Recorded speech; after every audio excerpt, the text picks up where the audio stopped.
మీ family future కు safe investment అంటే Landora the valley, Kandi, Hyderabad. అందరికీ నమస్కారం. నేను Swaroopa Potlapalli. Welcome to Suman TV. Iran, Israel, America మధ్య భీకర పోరు నడుస్తోంది. దీని ఎఫెక్ట్ అనేది ఆంధ్ర మీద కూడా ఉండబోతున్నట్టుగా తెలుస్తోంది. ప్రస్తుతం నాతో పాటు ఉన్నారు Suman TV chief editor Keshav గారు. వారితో మాట్లాడదాం. కేశవ్ గారు నమస్తే అండి. యుద్ధం గురించి ఇప్పుడు ఎక్కడ చూసినా కానీ పెద్ద చర్చ జరుగుతోంది. ఆంధ్రప్రదేశ్ మీద దీని ప్రభావం ఎలా ఉండబోతోంది? అంటే జనరల్గా మీకు జలుబు చేసింది అనుకోండి, ముక్కుకు మాత్రం ఎఫెక్ట్ ఉండదు, మొత్తం బాడీకి ఎఫెక్ట్ ఉంటుంది అనమాట. సో ఎక్కడ యుద్ధం జరిగినా కానీ దాని పర్యవసానం, దాని ప్రభావం ఖచ్చితంగా దాని ఇమ్మీడియట్ పార్ట్స్ ఏవైతే ఉంటాయో వాటి మీద కనిపిస్తాయి. ఇక్కడ వెస్ట్ ఏషియా, సౌత్ ఏషియా ఈ రెండింటికి ఇంటర్ కనెక్టివిటీ ఉంది. మనల్ని కలిపేది అరేబియా సముద్రం. అంటే ఖచ్చితంగా భారతదేశం మీద ఆ ఎఫెక్ట్ ఉంటుంది. పైగా అమెరికా అనుకున్నంత ఆషామాషిగా, ఇజ్రాయెల్ చెప్పినంత సులువుగా యుద్ధం లేదు. చాలా స్ట్రాంగ్ రిటాలియేషన్ జరుగుతుంది. ఎవరైతే సుప్రీం లీడర్, సుప్రీం కమాండర్ అన్నారో అయతుల్లా అలీ ఖమేనీ లేకపోయినా కానీ అక్కడ ప్రాపర్ డైరెక్షన్స్ ఇచ్చేది, అలానే ఎలా కౌంటర్ చేయాలనే దాని మీద వ్యూహకర్తలు కూడా చాలా బలంగా ఉన్నారనేది కనిపిస్తుంది. దాని ఎఫెక్ట్ గత 2 రోజులుగా, అంటే ఆల్మోస్ట్ 48 గంటలు గడుస్తుంది ఈ సమరం మొదలయ్యి.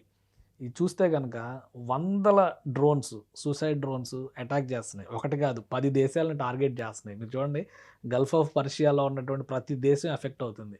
ముఖ్యంగా యుఏఈ, ఇటు పక్కన సౌదీ అరేబియా, ఇవన్నీ కూడా, బహ్రెయిన్ కానీ, ముఖ్యంగా ఒమన్ వైపు కానీ, అసలు అటువైపు వెళ్ళేటువంటి నౌకలు నిన్న వచ్చిన సమాచారం ప్రకారం, అంటే రాత్రి వచ్చినటువంటి సమాచారం ప్రకారం 8 ఇరాన్ వార్ షిప్స్ని ధ్వంసం చేసామని చెప్పని అమెరికా చెప్తుంది. అసలు వార్ షిప్సే ధ్వంసం కాలేదని చెప్పని ఇరాన్ చెప్తుంది.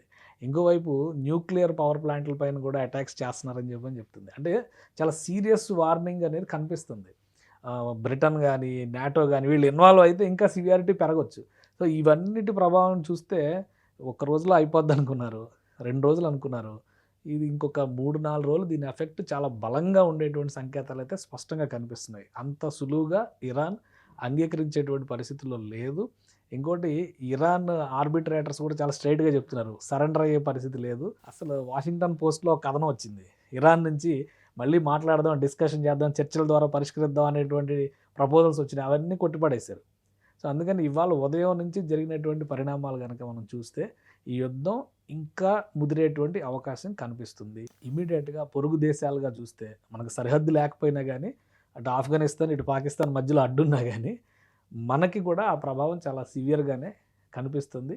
అందుకనే మార్కెట్ల పైన, షేర్ మార్కెట్స్ ఇవాళ మార్నింగ్ నుంచి చూస్తే ఆల్మోస్ట్ అన్ని డౌన్ఫాల్లో ఉన్నాయి. చాలా ముఖ్యమైన షేర్స్ అనుకున్నాయి కూడా డౌన్ అయిపోయినాయి. అందుకనే దీని సివియారిటీ మాత్రం మరికొద్ది రోజులు, కనీసం 2-3 రోజులు కొనసాగే సంకేతాలు అయితే స్పష్టంగా కనిపిస్తున్నాయి. ప్రపంచ దేశాలను కూడా ఆలోచనలో పడేసిన ఈ యుద్ధం మీద భారత్ స్టాండ్ ఏంటి? అంటే ఇండియా ఒకటే స్టాండ్తో ఉంది ఫస్ట్ నుంచి కూడా. ఇక్కడ ఒకే ఒక కాన్ఫ్లిక్ట్ పాయింట్ ఏంటంటే, ఈ యుద్ధం జరగడానికి, అటాక్ జరగడానికి ముందర ఇజ్రాయెల్ పర్యటనకి ప్రధానమంత్రి నరేంద్ర మోడీ వెళ్ళడం అనేది కొంచెం నెగిటివ్ ప్రొజెక్షన్ చేసే ప్రయత్నం జరుగుతుంది. అయితే మొదటి నుంచి కూడా 2 దేశాలతో మన మైత్రి కొనసాగుతూనే ఉంది. ఎట్లయితే ఇప్పుడు రష్యాతో ఆయిల్ కొనేటువంటి విషయంలో అమెరికా నుంచి ఆంక్షలను ఎదుర్కొంటూ కూడా రష్యాతో రిలేషన్ మెయింటైన్ చేసాము, ఇటు ఇరాన్ని సముదాయిస్తూనే అటు ఇజ్రాయెల్తో కూడా రిలేషన్ కంటిన్యూ చేస్తున్నాం, ఇజ్రాయెల్ని సముదాయిస్తూనే ఇరాన్తో సంబంధాలను కొనసాగిస్తూ వచ్చాం మనం. కాబట్టి మన స్టాండ్ క్లియర్, తటస్థంగా ఉన్నాం. కాకపోతే యుద్ధం అనేది దేనికి పరిష్కారం కాదు. ఒక టెర్రరిస్ట్ యాక్ట్కి కౌంటర్ ఇచ్చేటువంటి క్రమంలో ఒక వార్నింగ్ యాక్ట్లా ఉండాలి అని మనం ఆపరేషన్ సింధూర్ సమయంలో ఒక ఇండికేషన్ ఇచ్చాం.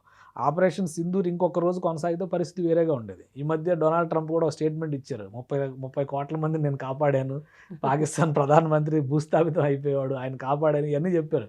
సో అంటే ఎలా ఉండాలి అనేది యాక్ట్, మన రిటాలియేషన్ ఎలా ఉండాలి, పెహల్గాం అనే ఒక ఇన్సిడెంట్ జరిగిన తర్వాత ఏ విధంగా దాని సివియారిటీని మనం చెప్పాం, ఎంత ఫాస్ట్గా మనం రియాక్ట్ అయ్యి క్లోజ్ చేసాం. లేదంటే యుద్ధం కొనసాగితే పాకిస్తాన్ కంటే మనకే ఎక్కువ నష్టం, ఎందుకంటే ఆర్థిక పరంగా అనేక సమస్యలు వచ్చి ఉండేవి.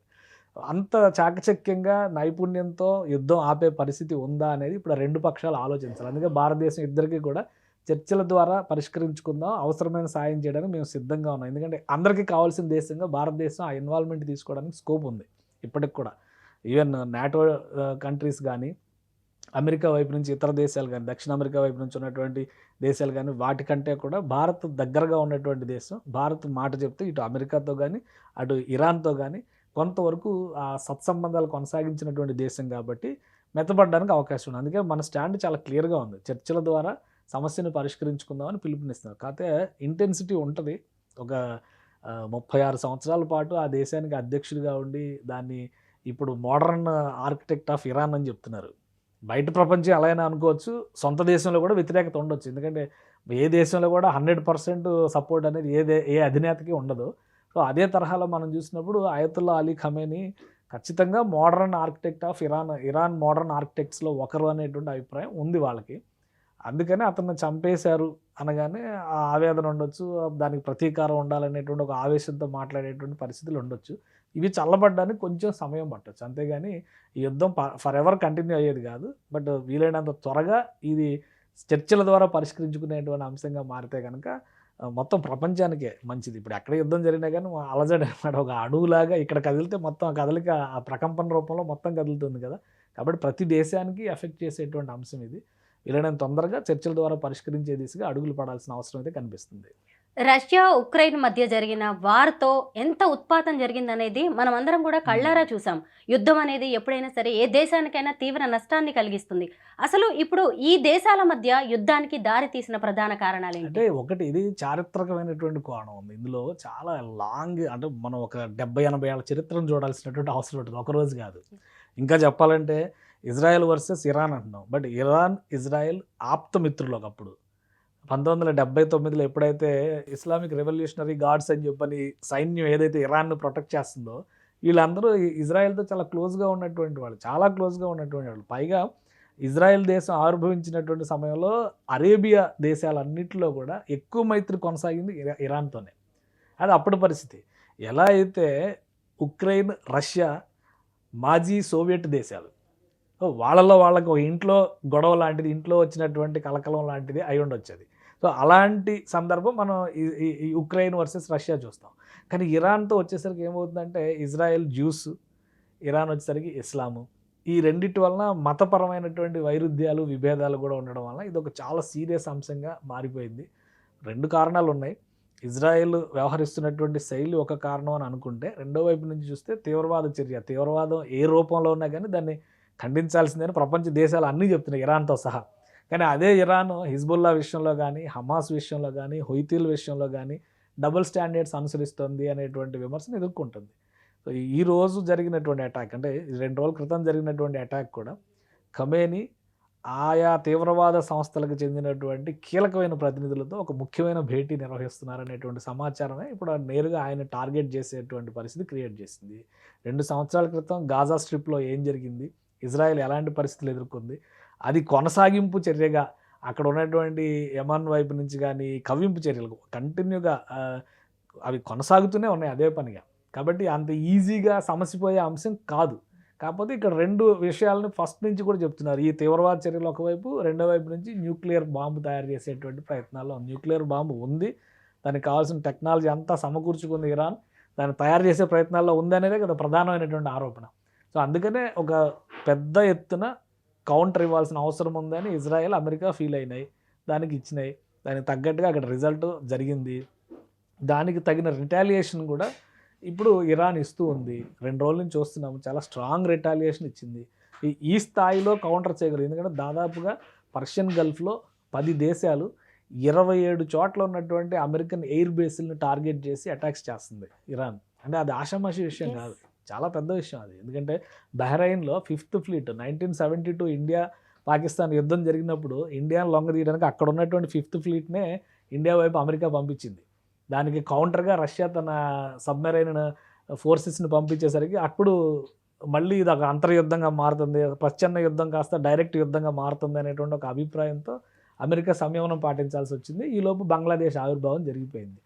అలాంటి 5th ఫ్లీట్ హెడ్ క్వార్టర్స్ని టార్గెట్ చేసింది ఇరాన్. అక్కడ డ్రోన్స్ వర్షం కురిపించింది ఈరోజు ఉదయం అంతా కూడా, పెద్ద పెద్ద భవనాలు. ఇంకోటి 2-3 విషయాలు, అంటే ఆంధ్రాతో కనెక్ట్ అవుతుందని చెప్పని నాకు అనుకున్నాం కదా.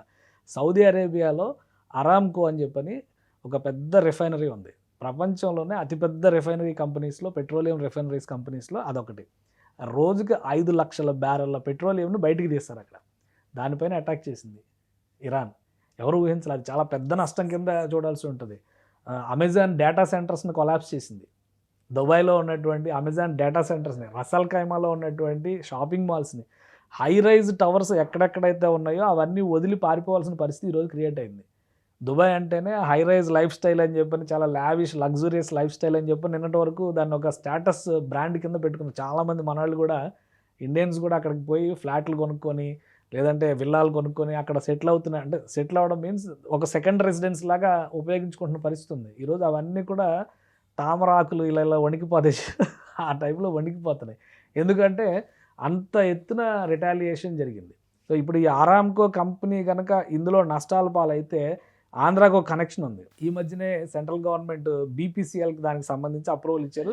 బీపీసీఎల్ ప్రాజెక్టు కూటమి ప్రభుత్వం ఆంధ్రప్రదేశ్లో ఏర్పడిన వెంటనే వస్తున్నటువంటి అతిపెద్ద ప్రాజెక్టు, దాదాపు 1,00,000 కోట్ల ఇన్వెస్ట్మెంట్ అని చెప్పన్నారు. ఉమ్మడి నెల్లూరు జిల్లా రామాయపట్నం పోర్టు దగ్గరలో ల్యాండ్ కూడా ఇచ్చేసారు, భూమి పూజకి రెడీ అవుతున్నారు. సో ఇప్పుడు ఆరామ్కో ఆ బీపీసీఎల్ ప్లాంట్లో భాగస్వామి. ఆల్రెడీ 3 సంవత్సరాల క్రితం 4 సంవత్సరాల క్రితం ఒక అగ్రిమెంట్ జరిగింది. ఆరామ్కో ఇండియాలో పెద్ద ఎత్తున పెట్టుబడులు పెట్టడానికి, రామగిరి దగ్గర ఒక ప్లాంట్ పెట్టడానికి, మహారాష్ట్రలో పెట్టడం కోసం వచ్చింది. అయితే అక్కడ భూముల సేకరణకి సమస్యలు ఎదురవడం వలన ఆగిపోవడం, 2 ప్లాంట్లు పెట్టాలని వచ్చేటప్పుడు అది ఆగిపోయింది. ఆ 2 ప్లాంట్లలో ఒకటి ఇప్పుడు ఆంధ్రాలో వస్తుంది, ఇంకోటి గుజరాత్లో వస్తుందని చెప్పని, గుజరాత్లో ఇంకా ఫైనల్ కాలేదు, బట్ ఆంధ్రాలో ఫైనల్ అయింది. రేపో మాపో భూమి పూజ అనుకుంటున్నారు. ఈ మార్చిలో కానీ ఏప్రిల్లో కానీ భూమి పూజ అనుకుంటున్నారు. అందులో పెట్టుబడులు పెట్టబోతుంది ఆరామ్కో. ఇప్పుడు అక్కడ వార్ ఎఫెక్ట్ వలన నష్టం జరిగితే ఈ పెట్టుబడులు పెట్టడానికి కానీ కొంత జంకవచ్చు. అంటే అఫ్కోర్స్ ఇది బీపీసీఎల్ వెంచర్ కింద ఉంటుంది కాబట్టి బీపీసీఎల్ ఇనిషియేట్ చేస్తుంది, పనులు ముందుకెళ్తాయి. బట్ భాగస్వామిగా, విదేశీ భాగస్వామిగా క్రూడ్ ఆయిల్ సప్లై అంతా అక్కడి నుంచే రావాలి కదా. మనం అంతా కూడా దిగుమతులు కదా. ఆల్మోస్ట్ ఇండియా దిగుమతులు చేసుకుంటున్నటువంటి పెట్రోలియం ఉత్పత్తుల విషయంలో భారతదేశం 87% దిగుమతులపైన ఆధారపడుతుంది. అందులో దాదాపు 45 నుంచి 60% హోర్ముజ్ జలసంధి, అంటే ఈ పర్షియన్ గల్ఫ్ నుంచే రవాణా అయ్యి వస్తున్నాయి మనకి. ఈ యుద్ధం ఎక్కువ కాలం జరిగితే పెట్రోలియము అన్ని ధరలపైన ఎఫెక్ట్ చూపిస్తుంది. మనం పెట్రోల్ ధరలు పెరిగితే నిత్యావసరాల ధరలు పెరుగుతున్నాయి అనుకుంటున్నాం కదా. ప్రతి ట్రాన్స్పోర్ట్తో ఇంటర్లింక్ అయి ఉన్నటువంటి ప్రతి రంగంలో కూడా ధరల పెరుగుదల అనేది ఉంటుంది. అంటే ఆ రకంగా కూడా మనకి ఎఫెక్ట్ అవుతుంది. ఇన్వెస్ట్మెంట్స్ పరంగా ఎఫెక్ట్ అవుతుంది, ధరల పెరుగుదల పరంగా ఎఫెక్ట్ అవుతుంది. ఓవరాల్గా ప్రపంచ శాంతి విషయంలో ఈరోజు ఇంటర్నేషనల్ అటామిక్ ఎనర్జీ ఏజెన్సీ చెప్పినటువంటి రిపోర్ట్స్ ప్రకారం ఇజ్రాయెల్, అమెరికా చేసినటువంటి అటాక్స్ వలన ఎక్కడైతే న్యూక్లియర్ స్టోరేజ్ ఉందో అక్కడ కనుక లీకేజెస్ ఫామ్ అయితే అది మోస్ట్ డేంజరస్ యాక్ట్ అని చెప్పని అంటున్నారు. అది జరిగితే ఒక ఇరాన్కే కాదు, మొత్తం వాతావరణానికి ఎఫెక్ట్ చూపించేటువంటి అంశం అవుతుంది. అందుకని చాలా క్రిటికల్ సిచ్యుయేషను. అందరూ కూడా సంయమనం పాటించాల్సినటువంటి సందర్భం. ఎమోషన్స్ ఉండొచ్చు కానీ వాటిని ఎలా కంట్రోల్ చేసుకోవాలనేటువంటి ఆలోచన చేయాలి. ఒక దేశాధినేతని నేరుగా అటాక్ చేసి చంపడం అనేది ఖచ్చితంగా అది దుందుడుకు చర్యగానే చూడాలి. ఇప్పటివరకు మనం చూడాల, ఈ మధ్య కాలంలోనే ఇలాంటివి స్టార్ట్ అయినాయి. సో అది ఎలాగా మనం దాన్ని ప్యాసిఫై చేయగలం, ఇరాన్కి తగిలినటువంటి గాయానికి మందు ఎలా రాయగలం, at the same time Iran ఇచ్చినటువంటి రిటాలియేషన్ వలన మళ్ళీ అరేబియా మొత్తం, పశ్చిమాసియా మొత్తం అశాంతిలోకి, అలజడిలోకి వెళ్లకుండా ఉండాలంటే ప్రపంచ నాయకత్వం బాధ్యత, ఐక్యరాజ్య సమితి ఇన్వాల్వ్మెంట్ చాలా ముఖ్యమైనటువంటి అంశం. భారతదేశం లాంటి తటస్థ దేశాలను అందులో ఉపయోగించుకుంటే కనుక వీలైనంత త్వరగా ఈ సమస్యకు పరిష్కారం రావడానికి అవకాశం ఉంటుంది. మొత్తం మీద ఈ యుద్ధ ప్రభావం అనేది మన ఆంధ్రప్రదేశ్ మీద ఉండబోతోందని మీరు క్లియర్గా చెప్పేశారు. త్వరలోనే పరిస్థితులు చక్కబడాలని కోరుకుందాం. థ్యాంక్ యూ సో మచ్ అండి. Thank you.